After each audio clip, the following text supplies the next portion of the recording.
Praise the Lord. Good morning.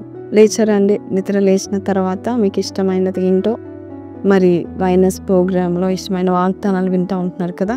దేవుడు ఈరోజు కూడా చక్కటి వాగ్దానం 119వ కీర్తన 72వ వచనం నుంచి, వేల కొలది వెండి బంగారము నాణెముల కంటేను నీవిచ్చిన ధర్మశాస్త్రము నాకు మేలు.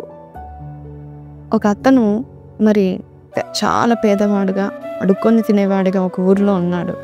ఆయన ఎప్పుడు కూడా ఒక చెట్టు కింద కూర్చొని అక్కడ ఎవ్వరు మరి అన్నం పెడతారో డబ్బులు ఇస్తారో అని ఎదురు చూసేవాడు. ఎప్పుడు ఆ చెట్టు కిందనే కూర్చునేవాడు, అక్కడే పడుకునేవాడు, అక్కడే అందరితో మాట్లాడేవాడు, అందరినీ పిలిచేవాడు. కానీ ఎవ్వరు కూడా అంతగా పట్టించుకోలేదు, ఎందుకంటే రోజు చూస్తున్నారు, చెట్టు కిందే కూర్చున్నాడు. ఆ రోజు మరి ఆయన బాధపడుతూ నాకెవ్వరు సరిగా సహాయం చేయట్లేదు, నేను సరిగా లేచి పని చేయలేనని పేదవాడిగా చనిపోతాడు.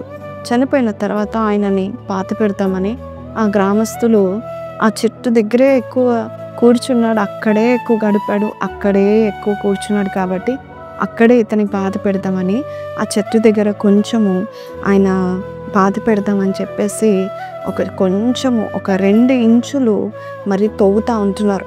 తవ్వినప్పుడు విచిత్రం ఏంటంటే ఆ యొక్క తవ్విన ప్రాంతములో మరి వేలాది బంగారపు నాణాలు దొరికాయి. చాలా మరి కాస్ట్లీ నాణాలు దొరికాయి, బంగారము నాణాలు దొరికాయి.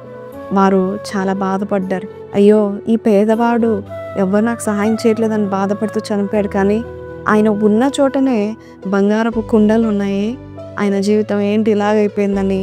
ఆయన ఒకవేళ అది తవ్వితే కనుక ఖచ్చితంగా ఆయన మనందరికంటే ధనవంతుడు అయ్యేవాడు కదా అని వాళ్ళు విచిత్రం పడిపోతారు. నిజమే, మన జీవితాల్లో కూడా దేవుడు ఈరోజు మనకిచ్చిన వాగ్దానం ఏంటంటే, వేలాది కోట్లాది వెండి బంగారము కంటే కూడా దేవుని యొక్క వాక్యం మనకు మేలు చేస్తూ ఉంటుంది. బంగారం మనకు మేలు చేస్తుందా? చేస్తుంది కొంత మట్టుకు. అయితే ఆ బంగారము ఎంత మేలు చేస్తుందో దానికంటే ఎక్కువ మేలు దేవుని యొక్క వాక్యం మన జీవితంలో చేస్తుంది. కాబట్టి ఈరోజు దేవుడు అంటూ ఉంటున్నాడు, నీ వాక్యం నీ చేతిలోనే ఉంది, ఆ వాక్యాన్ని నువ్వు వాడుకో, నీ హృదయంలో భద్రపరుచుకున్న మాటలను, అది నీకు మేలు చేస్తుందని దేవుడు చెప్తా ఉంటున్నాడు. నీ యొక్క మార్గంలో వెలుగు ప్రకాశిస్తుంది. ఈ యొక్క వాక్యాల ద్వారా దేవుడు చెప్తా ఉంటున్నాడు, వాక్యం దొరికిన వాడు ఖచ్చితంగా మరి తేనె కంటే మధురమైన మాటలు, అలాగే వెండి బంగారముల కంటే కూడా శ్రేష్టమైన ఈవులు అని దేవుని యొక్క వాక్యం సెలవిస్తుంది. కాబట్టి ఈరోజు ఈ మాటలు వింటున్నా, నీవు వాక్యం ఎంతగా చదువుతున్నా, వాక్యాన్ని నువ్వు ఎంతగా ప్రేమిస్తున్నావు, వాక్యాన్ని ప్రేమించే వారికి బహు నెమ్మది కలుగుతుంది. కాబట్టి ఈ మాటలు వింటున్నా నీవు వాక్యం చదవడానికి మరొక్కసారి take a decision and May God bless you more than the gold that God has promised. Amen. చిన్న ప్రార్థన చేస్తాం, కళ్ళు మూసుకుందాం. పరిశుద్ధుడా, మహోన్నతుడగు తండ్రి యేసయ్యా, నీ వాక్యాలు వెండి బంగారముల కంటే కోరదగినవి, మేలైనదని చెప్పావు. ఈ రోజునైనా నా జ్ఞానం లేదు నాయన, నీ వాక్య ద్వారా నాతో మాట్లాడు, నాకు డైరెక్షన్ తెలియదు, నీ వాక్యం ద్వారా మాట్లాడు, నాకు స్వస్థతను దయచే, నీ వాక్యం ద్వారా నాతో మాట్లాడాను నాయన, నీ వాక్యమును పంపి వాడిని బాగు చేశాననే మాట నేను నమ్ముచున్నాను నాయన. నీవే సహాయం చేయండి ప్రభా.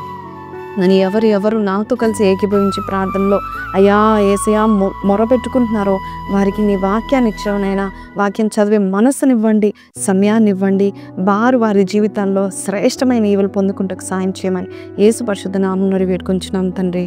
Amen. So praise the lord అండి. విన్నాం కదండి, gold is there in our own hands. బైబిల్ని పట్టుకునండి, చదవండి, బైబిల్ ప్రకారం నడుచుకునండి. శ్రేష్టమైన ప్రతి ఈవు మీ ఇంటికి రాబోతుంది, ధనం అనేది మీ ఇంట్లో ఉండబోతుంది. ఈ వాగ్దానం ద్వారా దేవుడు మీతో మాట్లాడితే కింద కమెంట్లో I love the word of God which is more than gold అని పెట్టండి. May God bless you. Have a blessed day. Praise the lord.